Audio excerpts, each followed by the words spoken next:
Salut Sancho, aujourd'hui, la début de Saladin Parnasse. J'espère que vous allez bien, j'espère que tout va bien chez vous. Et je vais faire la début de Saladin Parnasse ce soir parce que hier, j'étais sur le tournoi des 100% H et tout. J'étais allé faire le combat, filmer les combats et tout. C'était tellement bien. Il y en a eu beaucoup de soumissions, beaucoup de TKO et tout.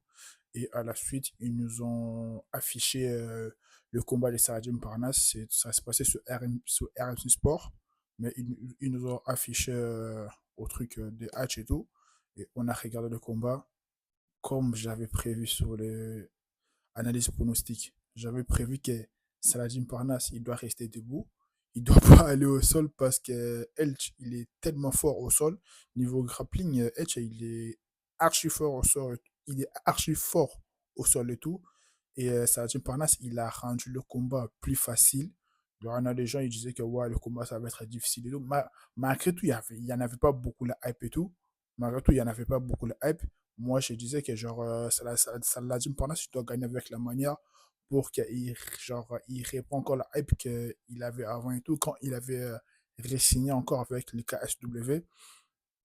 Et là, il a rendu le combat facile. Et il a gagné en TKO au deuxième round et c'était juste incroyable. C'était juste incroyable. Oh là là là là là là, Saladin Parnasse, il nous a régalé, il nous a fait kiffer. Voilà, il a gagné plus de 600, ouais, 600 000 euros, 600 000 euros pour combattre juste 5 minutes, 10 minutes et tout. Il a gagné plus de 600 000 euros. Après, avant qu'il gagne 600 000 euros, chacun, il a fait beaucoup de sacrifices, hein. Les entraînements, la, la routine et tout, genre la quiétude et tout. Il a fait vraiment beaucoup de sacrifices et tout. Et là, il a rendu le combat facile. Il a gagné avec la manière parce que ça l'a dit pendant. Il y en a des gens, ils disent qu'il est complet. Mais moi, pour moi, je me dis, il a un bon sol pour défendre, pas pour attaquer. C'est ça la différence. Il est pareil comme Israël Adesanya. Il a un bon sol pour défendre, mais pas pour attaquer. Niveau striking, j'avais dit sur analyse et pronostic et tout, niveau striking de Sergio Pana, c'était 90%. Et niveau grappling de son adversaire, c'était 80% parce que son adversaire, il a 30 victoires. Et là c'est son 11e défaite et tout. Donc, il a fait Bellator, PFL, l'UFC. Il a fait d'autres organisations, des grosses organisations au niveau grappling et tout. Et il basait souvent sur le grappling et tout. Il croit que Salah Parnasse, il va le suivre et tout au sol. Quand il tombait, quand il tombait au sol et tout, il croit que Salah Parnasse, il va le suivre au sol. Le game plan de Salah Parnasse, c'était juste simple. Mais, ne cherchez pas à aller au sol. Genre, Salah Parnasse, il ne doit pas aller au sol. Il ne doit pas aller au sol. Genre, par exemple, si son adversaire il ramène le combat au sol, ça légitime pendant il doit refuser, de suivre son adversaire au sol et tout. Genre, il doit rester debout et il a suivi les game plans parfait. Ça a bien marché et il a rendu le combat archi facile et tout. Il a gagné avec la manière TKO. C'était juste incroyable et tout. Et il a frappé sur le côte de son adversaire et tout, comme s'il frappait dans une sac et tout. Je ne sais pas si vous avez regardé la dernière story de Stade Parnasse quand il frappait dans le sac et tout. La vie de ma mère, c'était pareil. Il a frappé dans le sac humain et tout, tu vois. C'était pareil et tout, tu vois. C'était pareil. Et Stade Parnasse, il nous a régalé. Malgré tout, il y en avait pas beaucoup, beaucoup vraiment la hype pour son dernier combat. Et là, les Hatch, après le combat, il a dit que ça lui reste encore une seule combat. Normalement, il a signé le contrat de 2 ans, je crois. Il a signé le contrat de 2 ans. Et là, ça lui reste une seule combat. Et genre, en gros, sous son contrat de 2 ans, il avait 3 combats.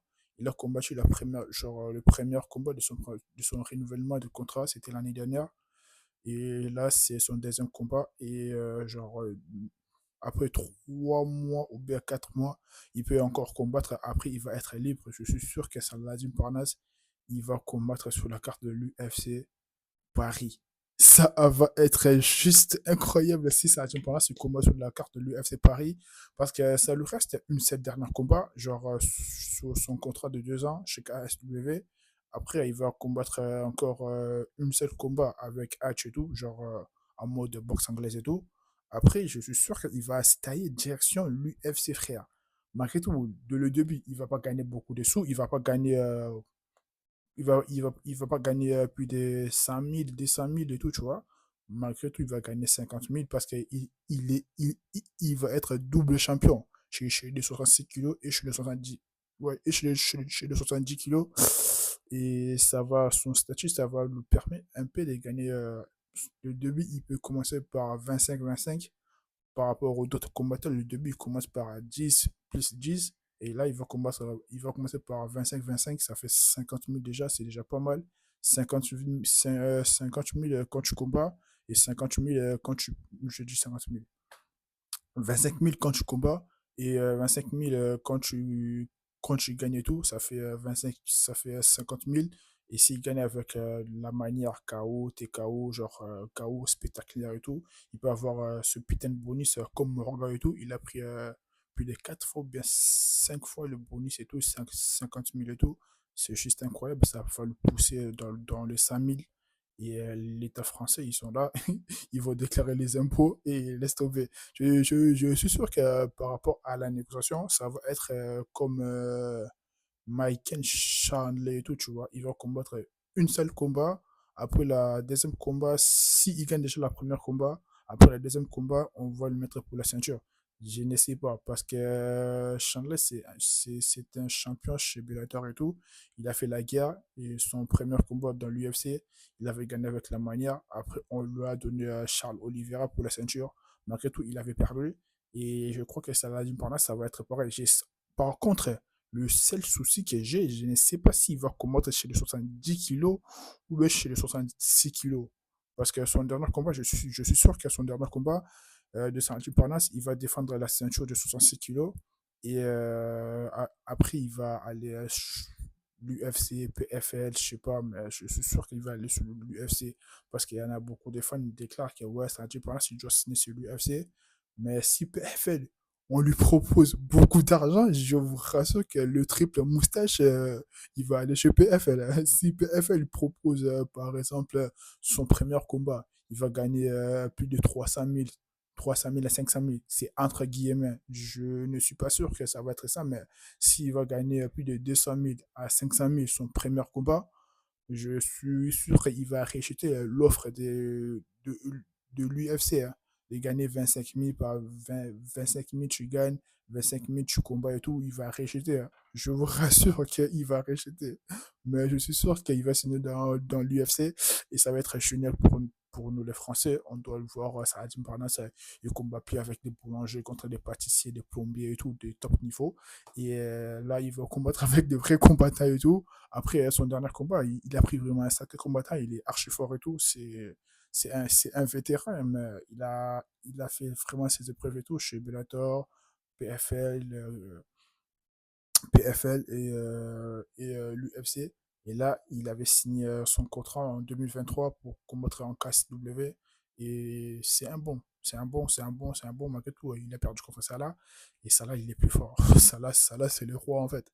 Salah, c'est le roi. C'est son 10e victoire en Pologne et tout, si je ne me trompe pas. C'est son 10e victoire. 22 victoires, 2 défaites et 10 victoires d'affilée en Pologne et tout, c'est juste incroyable. C'est les stats, c'est juste incroyable, Sancho. N'oubliez pas de liker la vidéo, partager, abonnez-vous, mettez le commentaire. On s'attrape les Sancho.